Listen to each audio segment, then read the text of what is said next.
Okay, hi everybody. Welcome to the third session in our series of webinars for Autism Acceptance Month. This is the third and final webinar in the series. We will have a talk on Sensationally Autistic, Supporting Autistic Sensory Challenges and Joys from the brilliant Emily and Keren. Just allowing a few more people to enter the call. And while people are filtering in, just to say, yeah, so this is the third and final session of our series of webinars. And we have a series of ways that people can connect with CAR. So we have our CAR webpage, our CAR LinkedIn, email address. CAR is now on Instagram and CAR is on YouTube. And I'll put those links into the chat as we go. So these webinars are being hosted by the Centre for Applied Autism Research, or CAR, which is the research centre that both Karen and I work at. This is a research centre based at the University of Bath here in the UK. And the work that we do here at CAR is really, it's quite practically minded and quite applied. So really what we try and do is to do research that develops and produces practical applications to ensure autistic people's ability to thrive in society. And we work across a range of different settings, including education, the workplace, clinical, criminal justice, and also in the community. So with those details out of the way, I'm going to stop sharing my screen and I'm going to bring Karen and Emily onto the screen. There we go. So Karen and Emily will talk for about 40 minutes or so, and then we'll have time at the end for questions. So if you have any questions for Karen and Emily, please put them into the Q&A function, which is at the top of the screen. I'll keep an eye on those throughout the call, and then I'll ask Karen and Emily those questions at the end. I think that's everything from me. So over to you guys. So whenever you're ready, if you can, I will share, there we go, share your content, and I will come off the call and over to you.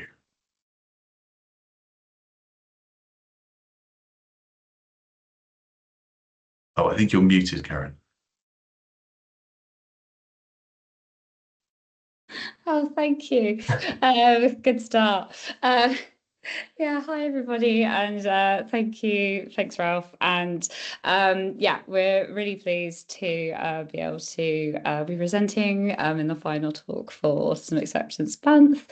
Emily and I do lots of work together and lots of presentations, so yeah, it's really nice always for us to be able to present to everyone together. We're going to start by introducing ourselves in a little bit more detail. So yeah, I'll hand over to Emily to start with that. Thank you. Hello, everyone. My name is Emily and I am autistic.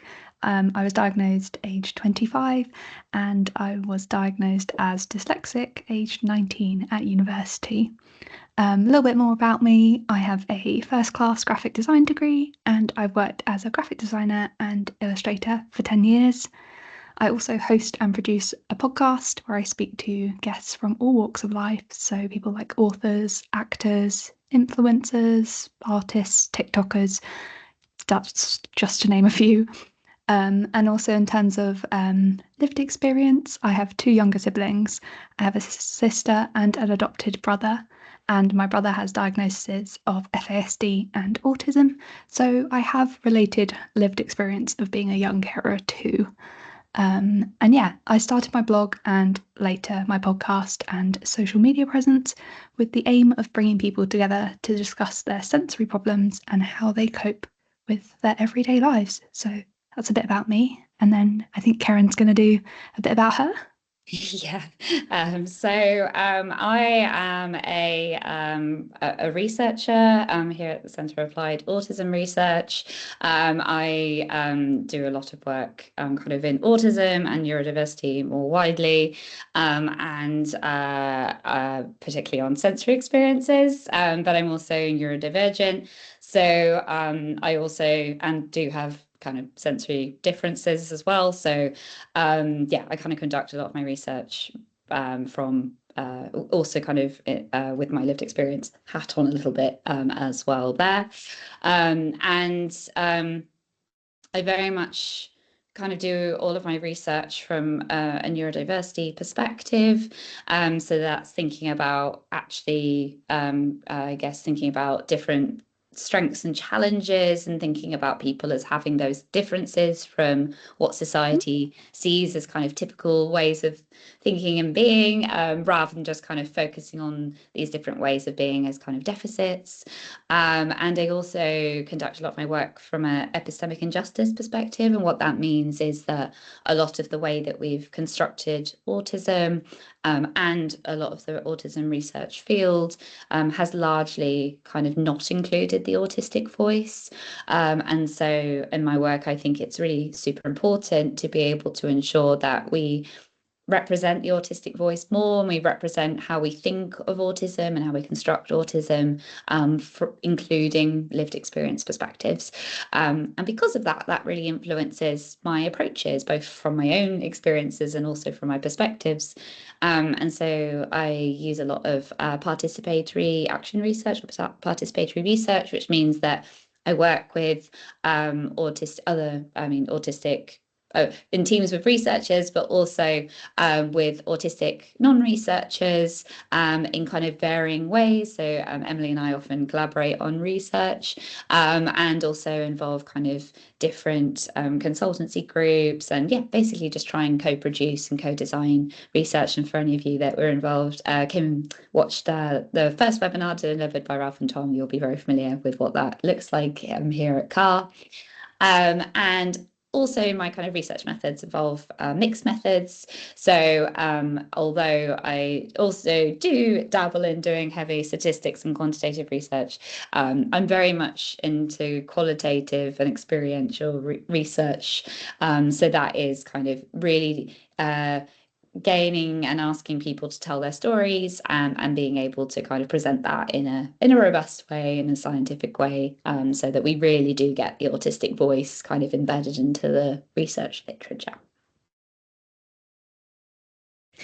So yeah, today this is just a quick overview about what we will be doing. So we're going to do a bit of a breakdown of an introduction, I guess, to the senses, and then talking about what we mean when we're talking about autistic kind of sensory responsivity, as well as thinking about then different sensory environments and kind of thinking about, yeah, I guess an environmental perspective. And then we're going to cover some tips and tricks. So Emily's going to talk through sensory diets and DOI sensory boxes, which are amazing, and talking from her perspective and things that she's found really useful.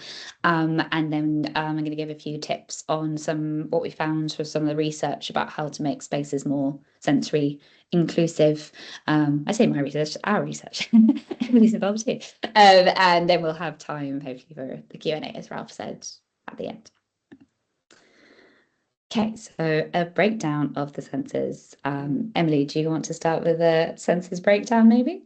Yeah, sure. Okay, so I'm going to start with the visual sense. So I think we all are aware that it gives us information about distance, edges, boundaries, colours, and shapes. And then we have auditory, which is hearing. So this sense gives us information about language, tone, pitch, rhythm, sequences, volume, and the location of sound. And then we have taste, which is also known as gustatory, and this obviously gives us information about taste and flavours.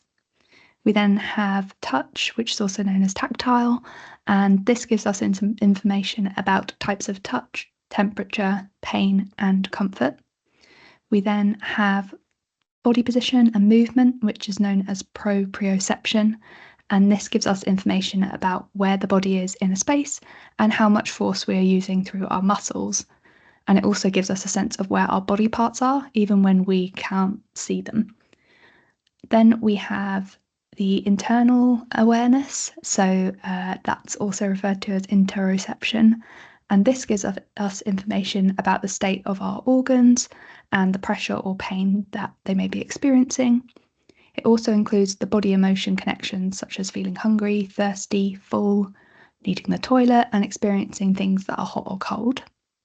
We then have balance and movement, which is known as vestibular.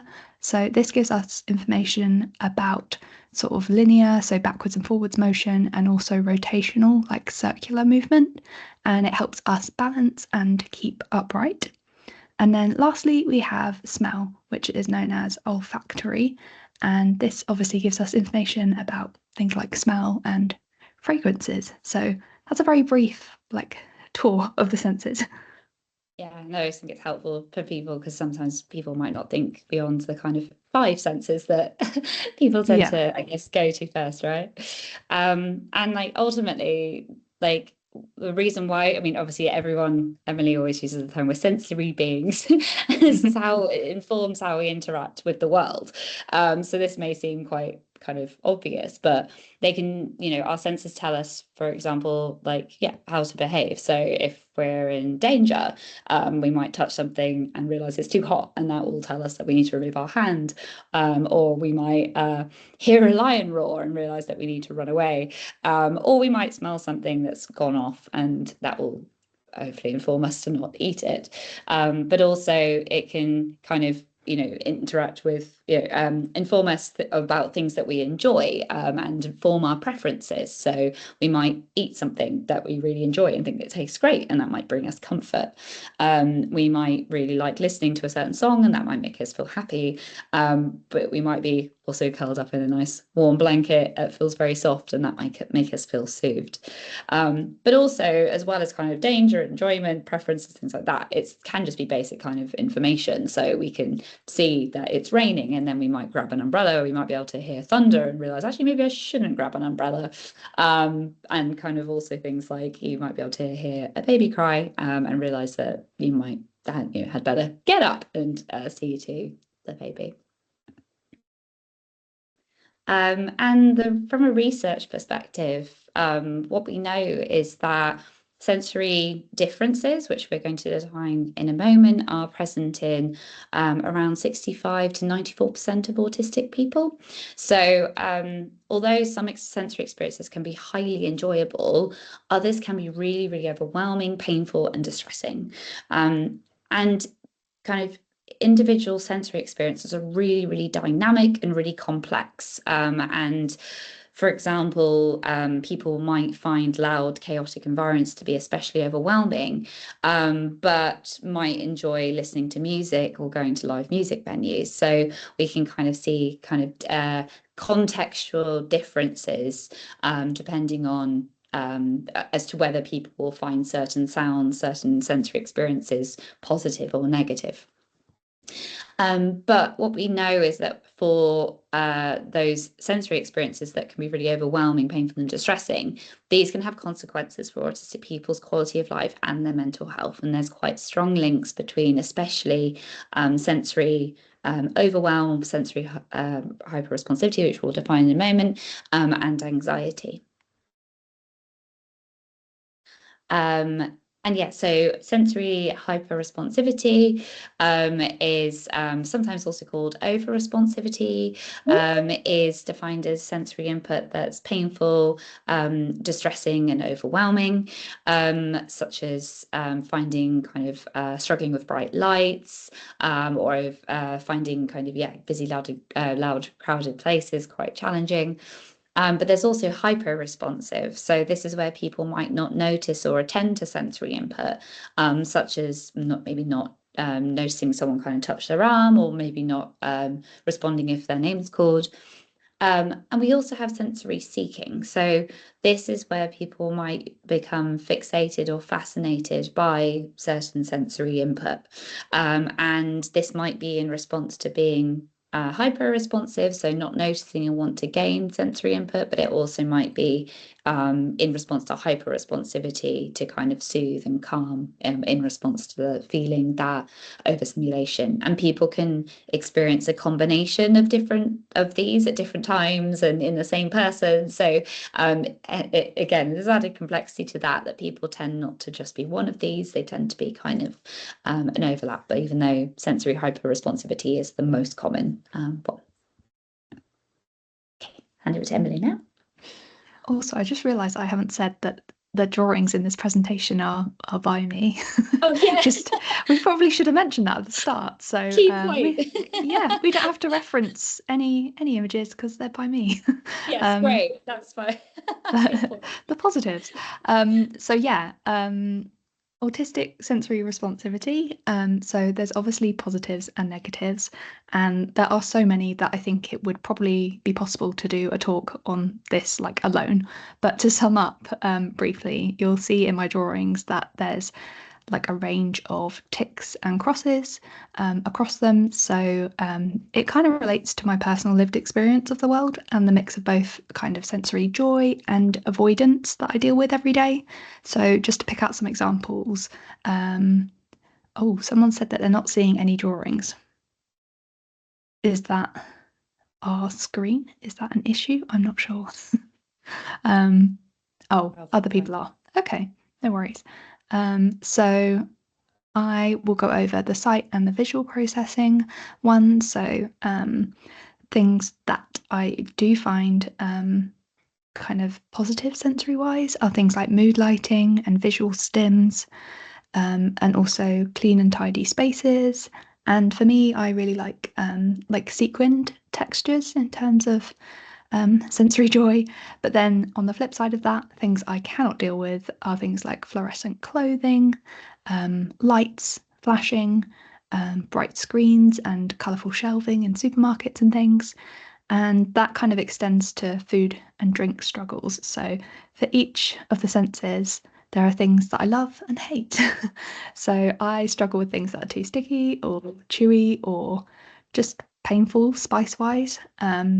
Also anything to do with texture and sound. So I'm very much a autistic person that likes crunchy feedback, smooth and bland food that is the same each time you eat it, and also just like simple and calming sort of cups of tea, I guess.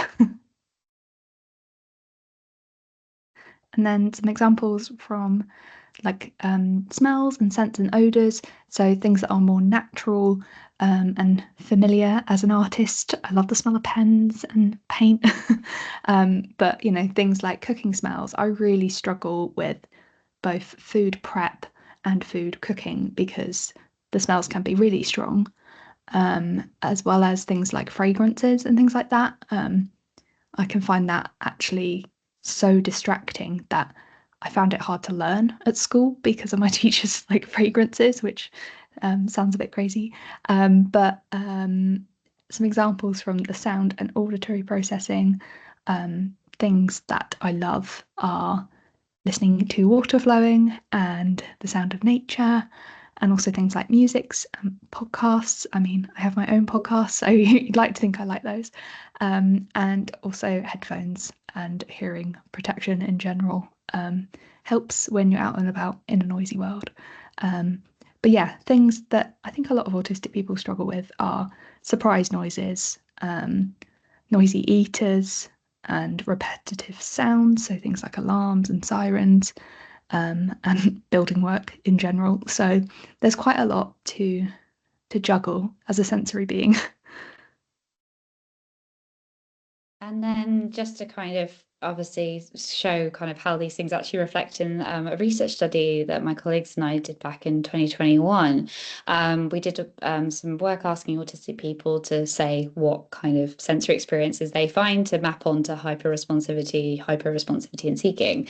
And these were some of the top ones that people said that they were hyperresponsive to. So that was strong odors, bright lights, artificial sunlight, light or unexpected touch, loud and or unexpected sounds, individualistic food taste. So it was very preference depending, but there were a lot of food tastes that people listed. as well as a temperature extreme, so being far too hot or far too cold. So this participants talked about having to quit jobs and refuse assignments due to being hyperactive to sense. So that maps onto what Emily was just saying about experience in school. And they said that their aversion to strong, unpleasant scents is so strong that it triggered their gag reflex, can make them throw up, makes them cry, it makes them want to escape the environment. So that's just one example of kind of how that translates into their experience. And then with hyper-responsivity, the most common things people talked about were being hyper-responsive to pain. So maybe not noticing that they're in pain, not noticing kind of temperature. So if they are, maybe it's going to be too hot or too cold, not noticing sounds when distracted or focused. So like there's kind of an intentional component there as well. Someone talked about how there was a fire alarm going off in their building, but they were so focused on the book they were reading that they didn't actually hear it. Even though that person also said they were really sensitive to like sudden loud sounds. And subtle odors. So people saying, can you smell that? And them not being able to smell it. Food tastes, again, this was very individual as to what those tastes were. And then things relating to visual attention. So being slow to see dangers or changes in the environment. And so this person was talking about their experiences of pain and saying that they actually failed to notice broken bones and that they went hiking the day after breaking their foot and walked to school the day after focally fracturing their shin. So being really under-responsive to noticing pain. And then when it came to sensory seeking, the most common thing people talked about that they seek out is their own music. So this is music that they have chosen because music in the environment was something that came up in hyper-responsivity. Liking pressure, so seeking out tight clothing or tight hugs from other people. Food tastes, again, that was all very individual. So some people said that they really sought out like spicy food. Other people said they sought out dry, crunchy food. It was very different. And bright colors as well. So this participant talked about music and saying that it calms them down when they're stressed and that they tend to listen to the same song on repeat for hours at a time. And yeah, so now we're going to talk a bit about how the world isn't very sensory friendly. Over to Emily. Yeah, so every bit of life is sensory. So from things like school, where you have crowded corridors and very noisy alarms and bells, and lunchtimes that feel chaotic, and especially in secondary school, like change in teachers and seating plans, and also just very bright display boards and things like sports changing rooms that smell terrible. Like there's a lot sensory wise to filter at both primary and secondary school. And this extends on to the workplace. So even when you're a bit older and you think, do you know what? Hopefully my sensory issues might be, slightly less or learnt to have lived with them. But as soon as, well, especially for me, I started work, I realised why offices can be a sensory nightmare because people are bringing in smells, everyone is chatting over each other, and you kind of have to filter the conversations that are relevant to you and not relevant. Desks seem to be very close in offices, and they seem to have very strong lighting over them as well. Also, people seem to want to visit you at your desk, which I'd rather an email, please, everybody. So yeah, it's things like unexpected visitors and also people hanging up their bright, like cycling clothing is another hate of mine. So yeah, there's a lot to contend with in school and workplaces. And as I've said, every bit of life is sensory and it extends to even things like events and holidays and occasions. So these are some drawings I've done to do with Christmas and Halloween and how basically you should be able to wear what makes you happy and live by your own routines and schedules if it helps, and not like feel pressured into sort of eating or drinking anything you're not comfortable with.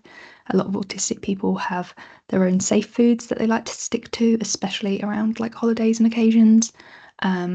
But yeah, it's just the kind of predictability, and yeah, you don't get that with fireworks, unfortunately. If only. But yeah, I think it's all about understanding that every day is sensory in its own way, basically. Yeah. And then this also extends to things like going into shops and cafes. I struggle so much with shops and cafes, but you'd never know it from just looking at me because I can suppress and mask and camouflage and mimic and act my way through things, basically. So you'd probably have no idea that I'm struggling because of the noise of trolleys and trying to find things on a shelf when all the colourful products are kind of screaming at me visually. And also things like background music is a nightmare, checkouts bleeping, yeah, the light and temperature changes and smells. Yeah, there's just a lot going on. And it's kind of the same thing in cafes as well. I think people enjoy going to cafes to like talk to each other, and I feel like it's such a hard environment to talk to each other in, especially when there's things like loud coffee machines, too many things to think about, like too much to process information wise. I don't like queuing because people are so near, and yeah, tables and chairs seem to be kind of packed in, and it just all of this requires having to recharge at home afterwards. So there's a lot of recovery involved that you might not kind of see a person sort of struggling with. And this kind of maps on to a research study that we did in 2023, where we asked autistic people to tell us about the spaces that they find, the public places that they find to be kind of more disabling and more enabling. So the ones that they find to be more challenging and the ones that they prefer to be in. And so the top places that were identified to be disabling were supermarkets, eateries such as restaurants and cafes, healthcare settings such as doctor surgeries and hospitals, public transport, particularly buses and trains, high streets, city, town centres, kind of those big main kind of, high streets and city hubs. Some retail shops that were particularly larger ones, and also shopping centres. And the spaces that people identify that they find more enjoyable and more enabling. The first one was outdoor spaces. So this is green spaces, blue spaces. So people talked about forests, woodlands, that's the same thing, beaches, places like that. And also museums, smaller retail shops. So Flying Tiger got a particular shout out, which I always remember because of its lovely one-way system and stimmy toys in there. There's also cinemas and theatres, live music venues and clubs, which some people listening might be surprised by, but it was a chosen kind of overwhelming sensory environment, as well as stadiums. So going to see, participants talked about going to see like sports games and things like that. So some of those are very much kind of intertwined with people being able to engage with their interests, and so wanting to engage in those sensory settings because it overlaps with the things they're interested in. And there's also a whole load of other work from people who've looked at other settings beyond just those kind of public places, and looking at how there's a lot of additional other challenging settings, such as workspaces, education settings, and also healthcare settings. And so, but the point is like these things, it's not always a bad thing that every bit of life is sensory.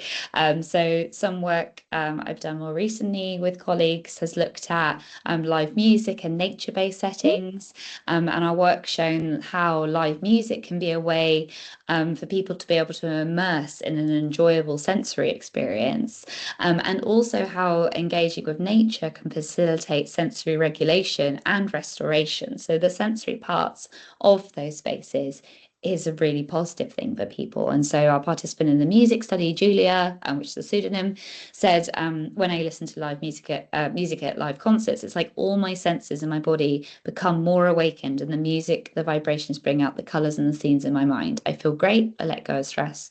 I charge my batteries for the next couple of months.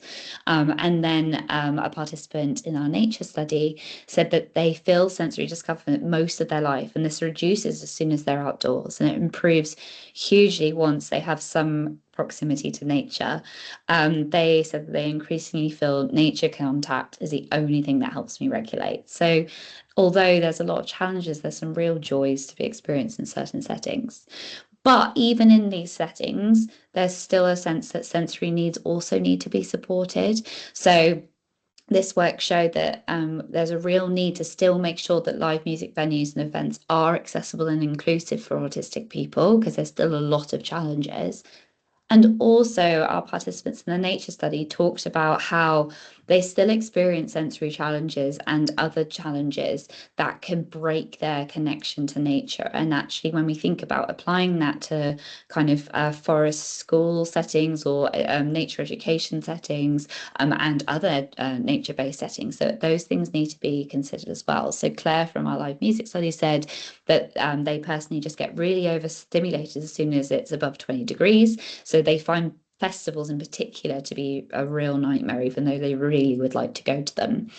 And then in the nature study, this participant talked about some of the sensory challenges they experience, such as bugs flying around quickly, making buzzy noises that make them feel anxious or on edge, getting wet outside of a controlled environment, like a shower makes them feel really uncomfortable, dirty and vulnerable. And also strong smells like garlic plants or animal poop makes them feel sick. So now, based on kind of all of that, we are going to talk through a few kind of tips and tricks related to supporting sensory needs. So I'm going to hand it to Emily to talk about sensory diets. Yeah, so what on earth is a sensory diet? So, a little bit of history. So, the term sensory diet was first coined by an occupational therapist called Patricia Wilbarger in 1991. So, it was a carefully designed, like, personal activity plan that provides the sensory input that a person needs to stay focused and organised throughout the day. So, sensory diets are usually led by occupational therapists and consist of planned sensory motor activities which are scheduled throughout the day. It focuses on working with the person to increase their level of comfort around different sensory inputs and helping them to regulate their sensory experience. So, in my drawings, I'm referring to a kind of more modern take on a sensory diet. So, this can involve creating your own personalised sensory diet, featuring things that can be comforting and calming to you or someone you support. So, say when someone's near shutdown or meltdown, and it can just help to self-regulate. So, you can create your own sensory diet. So, for example, if we talk about stimming and movement, for me, I find like sitting or lying on the floor is something that I do a lot. I don't know if other people do that. And I try to make it part of my routine and carve out time to just do that. Like, why not stim in your favourite way, or like tap or shake your feet or stim dance? I know that's quite popular with a lot of autistic people. Also, things like lifting weights and pulling or pushing heavy items can be a great way to get some proprioceptive and vestibular sensory input. And also things like, say, foods and textures and smells. So I guess using the word diet, it doesn't really relate to food, but I guess it can a little bit. And then something that I've done is make my own sensory corner. It's basically a small haven where you can chill. It could be a whole dedicated corner in a bedroom or under a desk or even in a school setting. I know one school actually made one in a cupboard, which was a little bit weird. Maybe a more open space in the cupboard would be nice. But yeah, even like a pop-up tent or something would be better. But you can really tailor it to your own sensory needs and include bigger things like a nice comfy rug, interesting sounds and sights and lighting. But yeah, just be careful not to make it overwhelming visually. And then you can DIY your own sensory box. So this is something that I suggest that you can kind of dip in and out of. So anyone can do this, whether you're supporting someone or for yourself. So you basically start with a plastic tub or storage box. And I found one without a lid or an open top one can be very handy if you want to dip in and out of it quickly, because I've actually found that having a lid meant that I stored stuff on top of it and I'd forget to actually use the sensory box. So things you can put in: fidget toys, any fidget toys you already have. So think of this as a kind of collection of a lot of different sensory items you already own. So there's no need to buy anything new unless you really want to. And you can put a range of them in. Things like favourite books. So put a couple of your all-time favourite books, magazines, activity books, notebooks, basically anything you can read or do in the box. And then safe snacks. Pop in any go-to snacks that you kind of love that won't go out of date too soon. So I like anything crunchy, like crisps or things that are the sort of like the sort of chewy that I like. So like Mentos or Skittles or fruit pastels or mints. They're honestly so handy when you need some sensory input, and it helps as a distraction. And then visual stims, so basically anything visual. So for example, like bubble or liquid timers, spinning fidget toys, that sort of thing. Headphones are always a good thing to pop in. So even if that's in the form of ear defenders, earplugs, headphones, earphones, whatever you like. And then I've also found putting in nice textures is quite a good thing when I'm overwhelmed. So I have some sequin things, which I've mentioned before, in mine, and the texture of moving back and forth, I find like the repetition is quite calming. I know that some people enjoy having like little calming scents with them.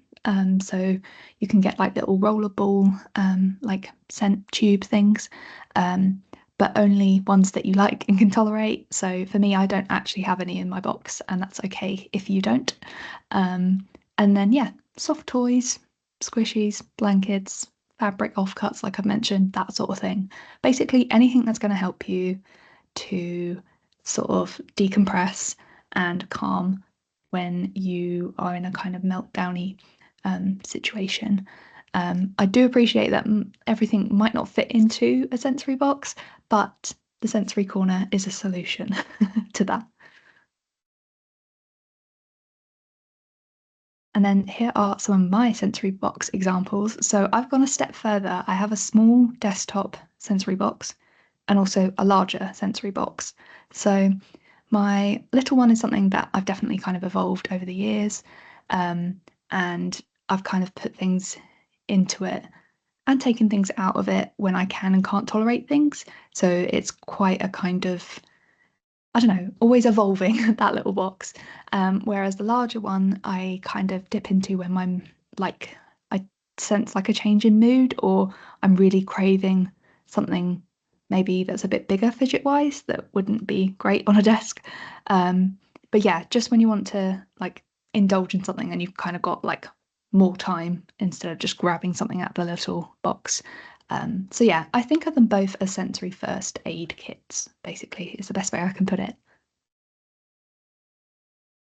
And so now to think about, I guess when we were talking about the different environments and things, we've done kind of a lot of work looking at how we can make spaces more sensory inclusive. So as well as obviously Emily talking through how you can support yourself, or help other people to support themselves. This is kind of more thinking about pushing it out into what businesses, organizations, different settings can do. So there's lots of different things, but I thought I would just draw out two of the kind of most prominent things that can be done. So the first one is being able to provide information in advance. So this is potentially putting information kind of on websites for I don't know, shops, supermarkets, workspaces, wherever people might need this information. This is things such as any information that can inform people who are going to the space to know what to expect when they get there. So this is adding this information usually online, or at least at the front of the entrance if there's no website involved. And this is stuff like informing people where to find what they need when they're in the space, any accessibility and adjustment information, what support they can receive when they're in the space, like from people, or kind of if there's any specific adjustments that are available, and also providing visual walkthroughs, audio guides, maps, things like that. So I've put an example here of what we have on campus at the University of Bath. So we have a sensory map for our supermarket Fresh, which is available online. It's also on the window at the front of the supermarket. And this was developed by people on campus and informed by neurodivergent people's experiences here. And it basically has these symbols that tell people where they're going to encounter certain sensory input. So where it's got cold, where it's warm, where it's noisy, where there's strong smells.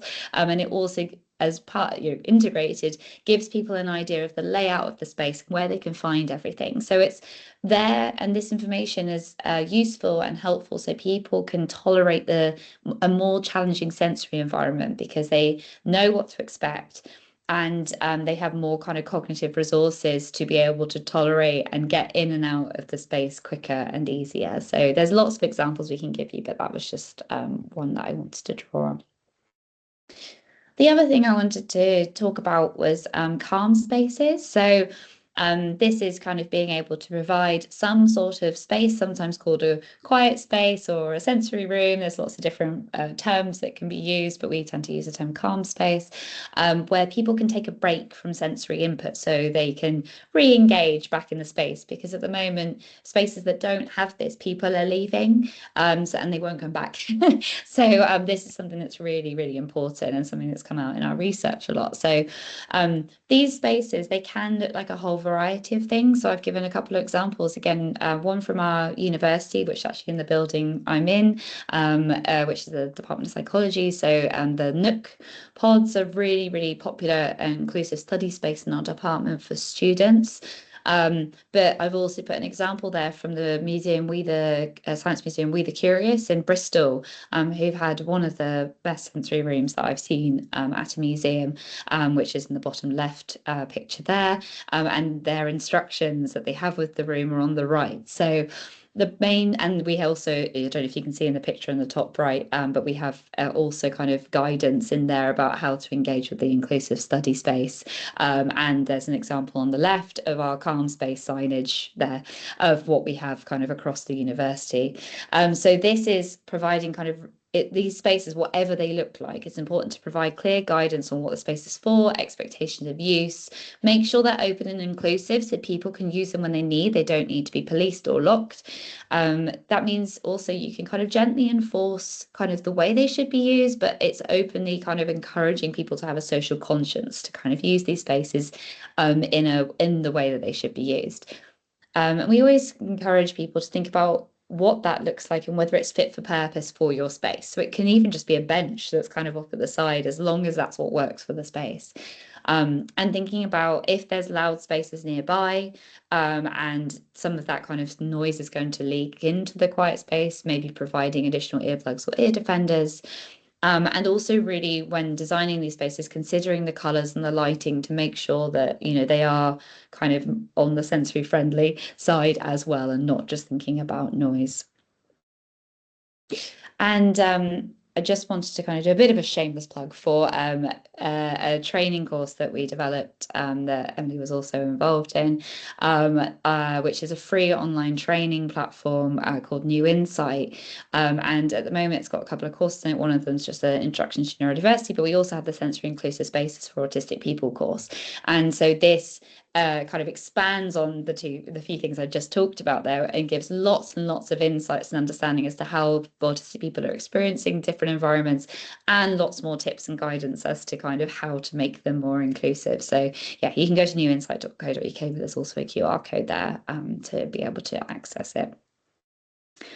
And yeah, so thank you for listening to us. There's Emily's credited some kind of resources that were drawn on there. I just included the references on my slides. Emily, do you want to plug your things? Sure. So I am at 21 and Sensory across social media, and my website / blog is 21andsensory.wordpress.com. And I would love for you to listen to my 21 and Sensory podcast, which is available wherever you usually listen to your podcasts. So yeah, come find me on the internet. Yeah, Emily's great on the internet, especially if you love her illustrations. They're fantastic, and her podcast is also fantastic. She has some great guests on it. So's yours. Okay, I know. Yeah, so you can find me across a lot of socials at Keren MacLennan. And if you have any questions or anything, or want to ask more about any of my research, you can contact me at my University of Bath email at the bottom there. And yeah, I also have a podcast called Divergent Minds. It's not as well established as Emily's, but yeah, it's on there. So please do take a listen if you would like to. Those are the shameless plugs over. And now we hope you have a bit of time for Q&A. So yeah, thanks so much.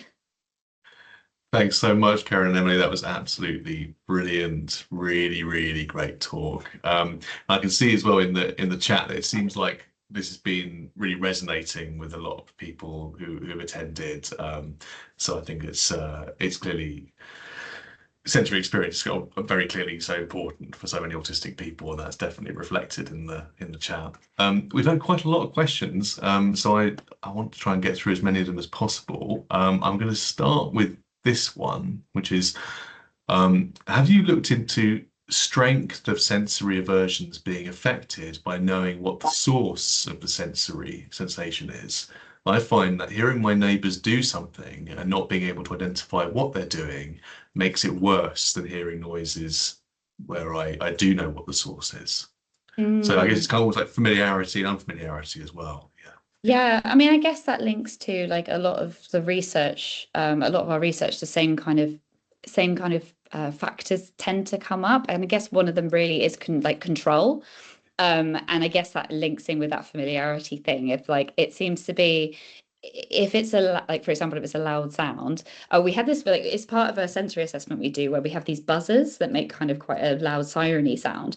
And we've really realized that if people are making the sound themselves and they're kind of like, oh yeah, okay, then it doesn't have the same kind of aversive response. Whereas if it's over behind them somewhere, they do have quite a like, oh God, what is that kind of response? So that kind of and control like whether you have any kind of mastery over and the whatever the input is does seem to be the difference between whether it's tolerable or not tolerable. I'm not familiar with people looking so much down the route of that real familiarity thing and whether you can identify the sound, but yeah, I wonder if that resonates with you, Emily, with kind of the sensory experience of whether you know what the sound is or isn't.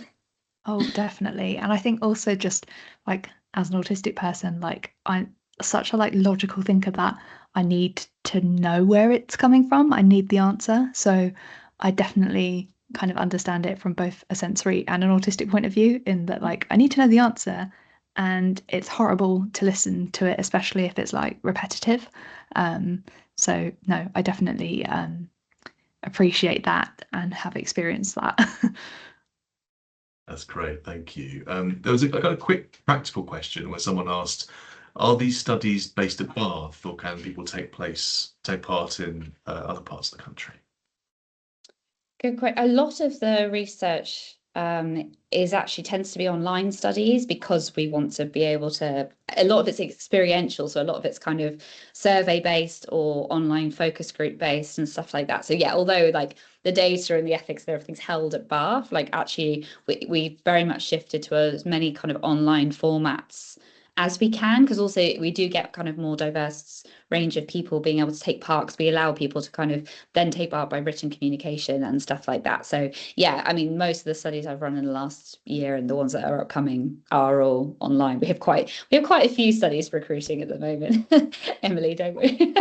Yes, so yeah, we do. please do take part. Fantastic. Please. So there should be lots of ways for people to take part if they want to. Yeah, no, absolutely. Someone else asked, how receptive have you found organisations and venues to be to making adaptations, and what are maybe some good examples of the types of adaptations that they've made? Oh, that is a really good question. Yes, I also want to highlight as part of that that loads of spaces are already doing amazing things as well. So it's not that it's bleak kind of across the board, but I definitely have noticed, like from the work that like Emily and I were involved in, kind of developing like a supermarket e-guide, kind of based on our research, and Emily designed it. It's beautiful, and it's been getting buy-in from supermarkets has been quite challenging, because I think it slightly conflicts with how they sell stuff. Because I think one of the, if you look at kind of marketing based research, the kind of goal is to make you tired so you buy more. So but there is, obviously, supermarkets do have quite good kind of social consciences in that they want to do certain things to make things better. And Morrison's have actually started doing a lot of stuff like adding in kind of seating and things.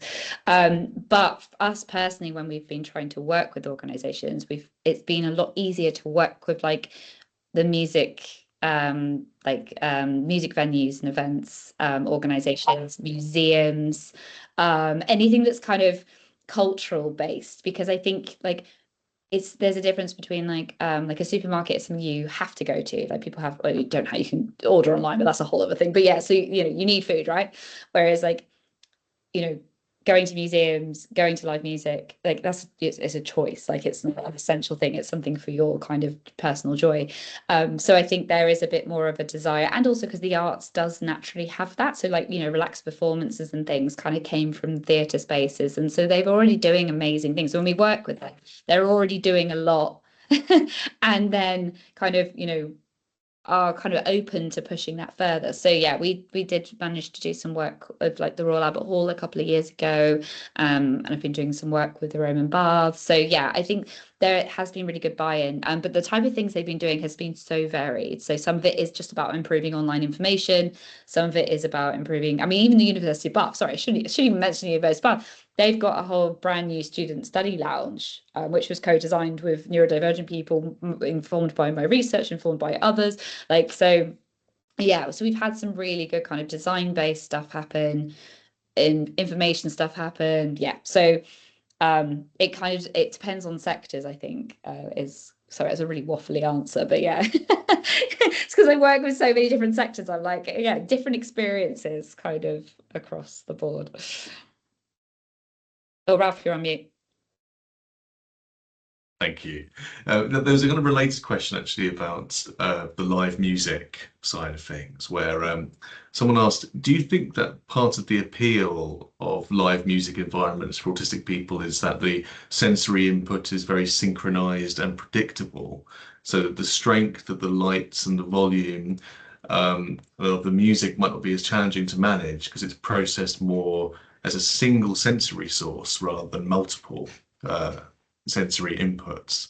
Yeah, no, that's basically, yeah, that's basically it. Yeah, well done. No, it's been, yeah, because obviously, like if you're in a shopping center, so many conflicting things, right? But also the key point that our participants talked about is because they used a lot of these kinds of contrast, like, you know, this is what I experienced here, this is what I experienced there.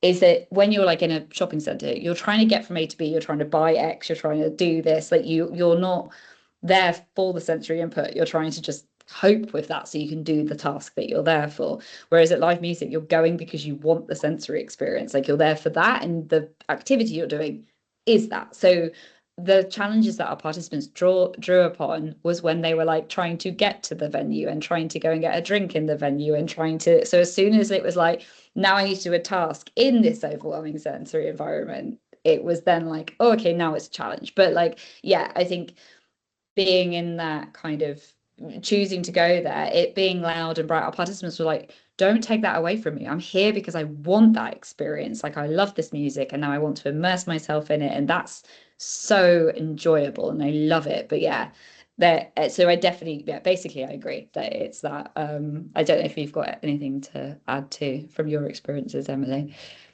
Yeah, I was just going to say, like, I think also for a lot of people with sensory issues or if they're autistic, like their special interest is like a band or an artist. And like for me, going to see a favorite band, it's everything that comes between booking it and getting there. Like the actual music bit it's great because that's what I'm there for. It's just the fight sensory wise between me getting there and getting to the enjoying bit.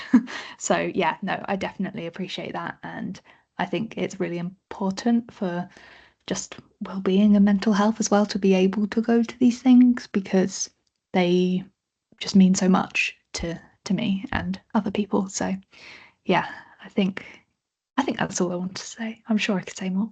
Yeah, I was like, Emily and I could talk about that for another Absolutely. hour. Another question. So someone says, my employer is planning on turning our office into a large open plan office with hot desking. What advice would you give me to reduce sensory overload?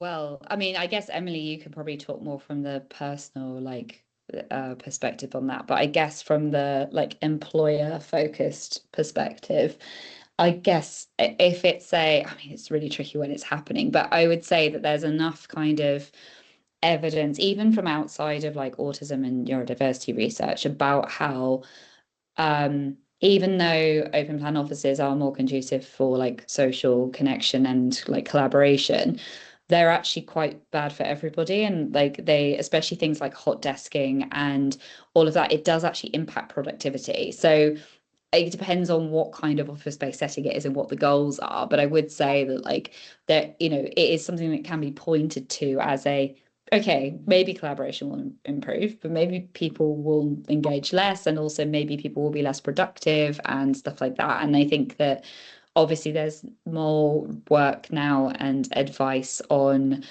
how those in those spaces will impact somebody who's autistic, who has sensory differences. So I think and there should at least be adaptations and adjustments that is introduced at the same time as the workspaces kind of thing. In the training course I said suggested the new insight one, we do cover kind of quite a few of those things. So there's clear examples in there of what that might look like, how that might impact somebody, the kind of things you could do. So yeah, rather than listing everything, you could go there. But yeah, Emily, you might want to talk more about the individual strategies that someone could do.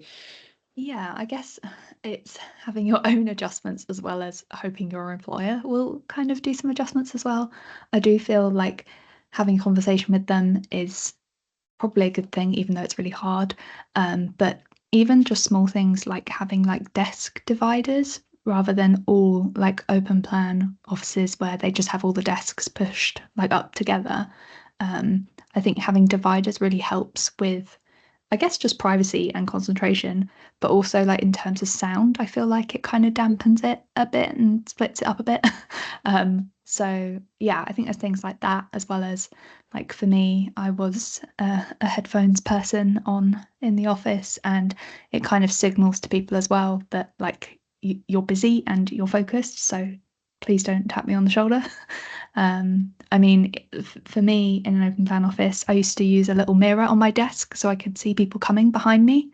So it's little things that you can adapt as well as your employer. I think if you can get the best of both worlds, that's great. But if you can do your own things, I think that does help as well. That's really helpful. Thank you. Yeah, and someone says in the chat that you might be able to request a fixed desk as a legal, reasonable adjustment, and that they've had success with doing that in the past as well. Yeah, yeah, there's loads of reasonable adjustments that you can definitely push for. So yeah, that's really good. So we've got a few more questions to go. So I think we're going to go slightly over 1 p.m. if that's all right with you guys. But I see there's a question here. Really impressed to see the sensory map for Fresh. How do you think this might be applicable for larger supermarkets and shops, especially those which often change their layout for business purposes, e.g., changing the position of seasonal products and things like that? Yeah, I think that's a bit of it's a kind of a tension, I would say, in that, again, the reason why from a marketing perspective they switch everything up is so that you don't have familiarity. So then you go past products you wouldn't usually go by. So there's, marketing kind of based research has pushed for that. So it is challenging, but it's so applicable. You can do it in larger supermarkets. I mean, Fresh also still does change around like any other supermarket. It's about kind of having somebody whose designated job it is to keep up to date with, okay, well, we've got this change coming in, we need to change the map too. So I think it is always about thinking about the kind of maintenance of any of these things that are put in place, because actually outdated information on a website is just as useless as not having it, really. So I think it is about thinking about that. But yeah, no, I think they are there. You can use them anywhere. A lot of museums do use them as well. There's the Science Museum in London has a really good one. Yeah, I do think these larger spaces can have them.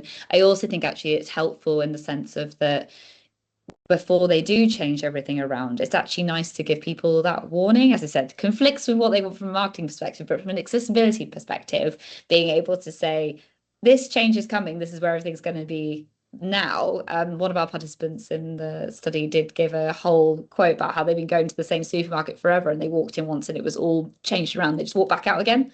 So there is, even though I don't ever like to frame disability in terms of like, a financial perspective for these businesses, it's actually worth their while that they do that. The amount of our participants who said that they, leave halfway through a shop or before they when they walk in the building, it's like, well, you are losing money, so it is in your best interest to do it.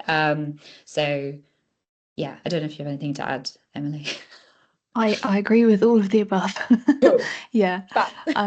Again, I could go on about this. So no, Yeah. I definitely agree. And I think, yeah, the maps are so helpful as well. But like you said, if the information is out of date, then it's not helping anybody. So yeah, I wish more places did maps. There's two questions about interventions or therapy involving kind of or addressing sensory. So one about what you think about sensory integration therapy, and the second question being, do you think exposure therapy for sensory aversion is helpful or harmful? Okay, second point, I think exposure therapy is harmful. Okay. I'm trying to think if I think about that for all type of exposure therapy for sensory, but basically the point of exposure therapy is obviously to try and get, like, if you think about it in terms of like, it happens a lot obviously with phobias, is that you slowly expose somebody to that and then the phobia goes away. And obviously people do have anxiety around sensory input, but you can't actually change a person's brain. Like, it's not as if it's suddenly going to, by exposing them to it, it's not going to diminish. There's certain things, like for example, people wear headphones which don't have like just ear defenders, that's what I'm trying to say, sorry, rather than like listening to music. And what can happen is if people do that, they can then experience sounds as even more sensitive when they don't have them on. So we tend to advise, rather than having ear defenders as a kind of standard, is to listen to music or listen to a chosen sound or like a white noise, depending on what people want, because then you're not going to become more sensitive in like loud environments after that. But yeah, exposure therapy, it doesn't necessarily work because there's nothing to reduce, because it's the processing that's happening. So it doesn't work the same as it just causes distress effectively.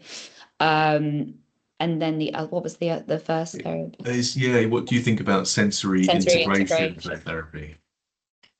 Emily might have thoughts if you've had this, because I can talk from a research perspective very quickly in that it depends on it. So there's some that's really good and really helpful, but there's no set way of doing it.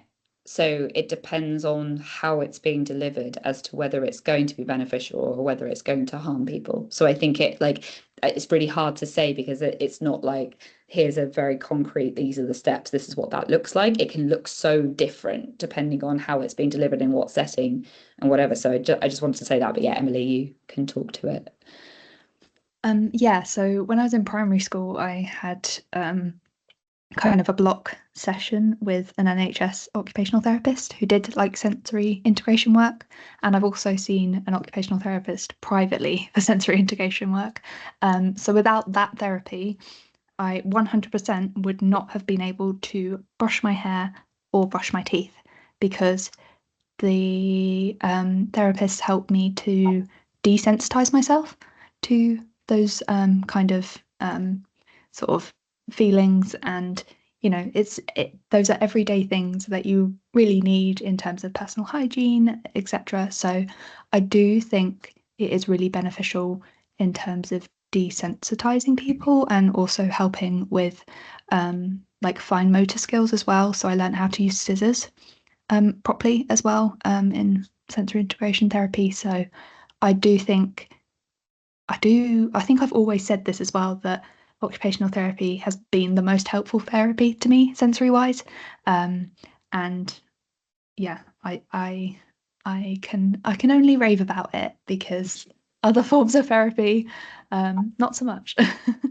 Yeah, no, that's great. And yeah, I think, yeah, I guess what you were describing there is kind of a form of, I guess, exposure. I was thinking of exposure therapy in a different sense, but yeah, I guess that kind of desensitization is really beneficial. But yeah, I guess my focus has always been more on the sound side of things, where it's not as beneficial. So yeah, so it's great. I mean, nobody obviously had a wonderful experience, but I have seen ones that aren't as positive. So, but yeah, no, definitely, that's great.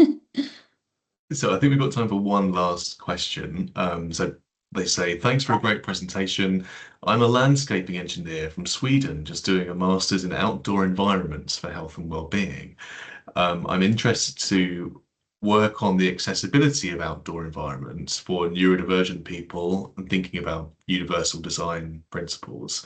Do you have any information or on that, or links, or anything, or contacts, things like that? Yes, so we actually have a paper under review at the moment, which is on autistic people's sensory experience of engaging with nature, which has been amazing to look at all the kind of really wonderful positive sensory joys to do with that, but also some of those challenges. I'm obviously the sensory hat in that project, but my colleague, collaborator Samantha Friedman, who's based at the University of Edinburgh, she does so much work in like nature connection and like, yeah, nature experiences. She's a forest school practitioner and stuff like that. And she's done a lot of work kind of looking at that. I mean, that's obviously all from a very, very experiential side of things. But again, in the New Insight training, a lot of those principles can be really well applied to nature-based settings as well. So a lot of the similar principles on like making spaces inclusive they all map onto the different spaces as well. And a lot of our participants talked about factors that uh, that basically that make it challenging versus that make it really positive. And actually, we're doing work with the landscaping team at the University of Bath, because we're trying to think about making kind of more restorative spaces that are also neuro-inclusive at the same time. So yeah, if people can email me or the car email address if they want specific papers or links or anything like that. So yeah. That's brilliant. And yeah, and if we didn't get round to your question, then do please email us at car@bath.ac.uk, and we can pass your questions on to Emily and Keren. And and yeah, so thank you so much, Keren and Emily, for a really fantastic presentation. Thank you so much, everyone, for coming. The talk will be going up on YouTube along with the last webinar as well, hopefully in the next week or so. But yeah, thank you again for coming, and we hope to see you again at future CAR events and talks. Thank you.